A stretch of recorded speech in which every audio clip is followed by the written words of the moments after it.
Hi friends, welcome to our channel కమ్మలైన రుచులు. నేను ఇప్పటి వరకు మన ఛానల్లో బోలెడన్ని breakfast recipes, lunch box recipes, ఇంకా స్నాక్స్ రెసిపీసు, మరెన్నో హెల్త్ డ్రింక్ రెసిపీస్ కూడా పోస్ట్ చేశాను.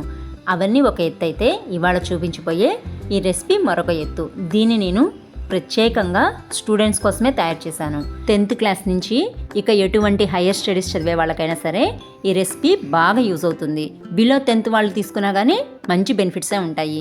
దీన్ని వేడి వేడి అన్నంలో నెయ్యి వేసుకొని కలుపుకొని తిన్నా, లేదా ఇడ్లీలో ఉప్మాలో నంచుకొని తిన్నా, దోశ మీద స్ప్రింకిల్ చేసుకొని తిన్నా, ఎలా తిన్నా సరే మంచి బెనిఫిట్స్ అందుతాయి. అంతగా ఈ కారపొడి రెసిపీలో ఏముందా అని తెలుసుకోవాలనుకున్నా, లేదా దీని బెనిఫిట్స్ అన్నీ పూర్తిగా పొందాలనుకున్నా వీడియోని మాత్రం చివరి వరకు స్కిప్ చేయకుండా చూడాలి.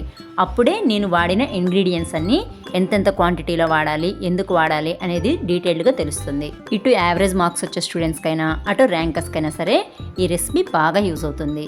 కొంతమంది పిల్లలు తెల్లవారుజామున లేచి చాలా చక్కగా చదువుతూ ఉంటారు, కానీ మార్కులు మాత్రం చాలా యావరేజ్గా వస్తాయి.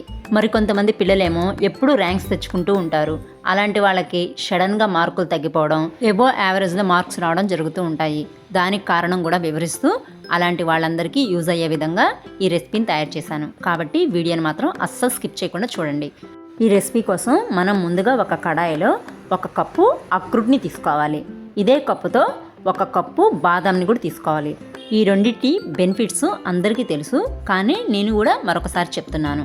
అక్రూట్ మన జ్ఞాపక శక్తిని మెరుగుపరుస్తుంది, మన మెదడు శక్తిని పెంచడానికి ఎంతగానో ఉపయోగపడుతుంది.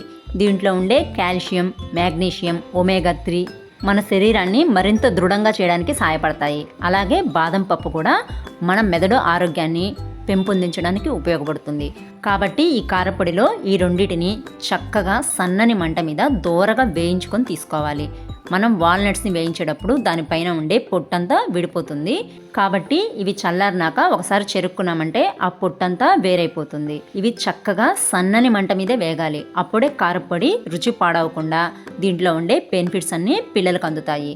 ఇప్పుడు మనం ఇదే కడాయిలో ఏ కప్పుతో అయితే వాల్నట్స్ ఇంకా బాదం తీసుకున్నామో అదే కప్పుతో 1 కప్పు గుమ్మడి గింజల్ని, 1 కప్పు పుచ్చగింజల్ని తీసుకోవాలి. శరీరంతో పాటు మెదడు కూడా ఆరోగ్యంగా ఉన్నప్పుడే పిల్లలు బాగా కాన్సన్ట్రేషన్గా చదవగలుగుతారు. కాబట్టి వాళ్ళకి పౌష్టికాహారం అందించడంలో మనం ఆచితూచి మంచి నిర్ణయాలు తీసుకొని ఇలాంటి హెల్తీ ఫుడ్ని అందించాలి.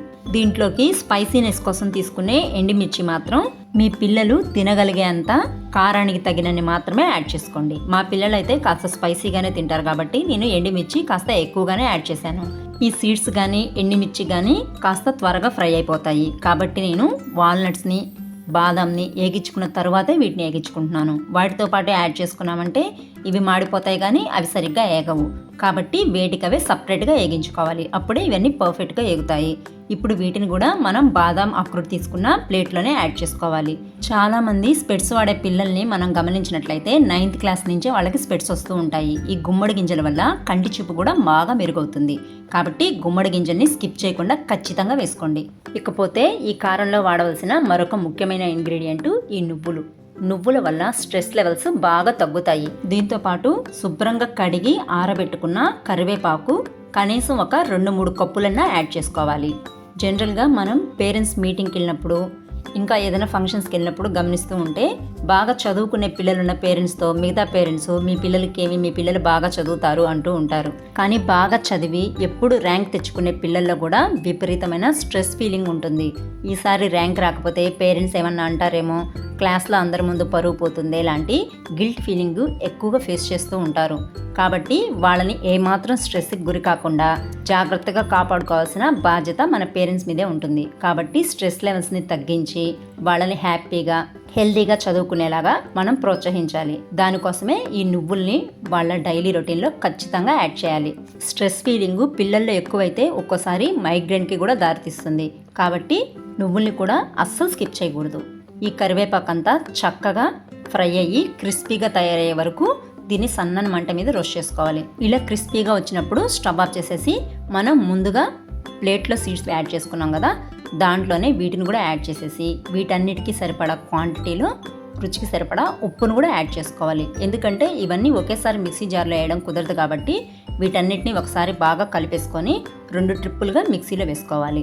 మనం తీసుకున్న నట్స్లో కానీ సీడ్స్లో కానీ ఆయిల్ క్వాంటిటీ ఎక్కువగా ఉంటుంది కాబట్టి నేను ఆయిల్లో రోస్ట్ చేసుకోకుండా వీటన్నిటిని రాగానే రోస్ట్ చేసుకున్నాను. కాబట్టి మీరు కూడా ఖచ్చితంగా రాగానే రోస్ట్ చేసుకోవాలి. ఆయిల్ అస్సలు వాడకూడదు. ఇంకా ఎండు కొబ్బరిని కూడా యూస్ చేయకూడదు. ఎందుకంటే ఎండు కొబ్బరి వేసామంటే దీంట్లో ఉండే ఆయిల్ ఎండు కొబ్బరిలో ఉండే ఆయిల్ ఎక్సెస్ అయిపోయి మరి ముద్దగా తయారవుతుంది కారం. కాబట్టి ఎండు కొబ్బరిని కూడా స్కిప్ చేసేయండి.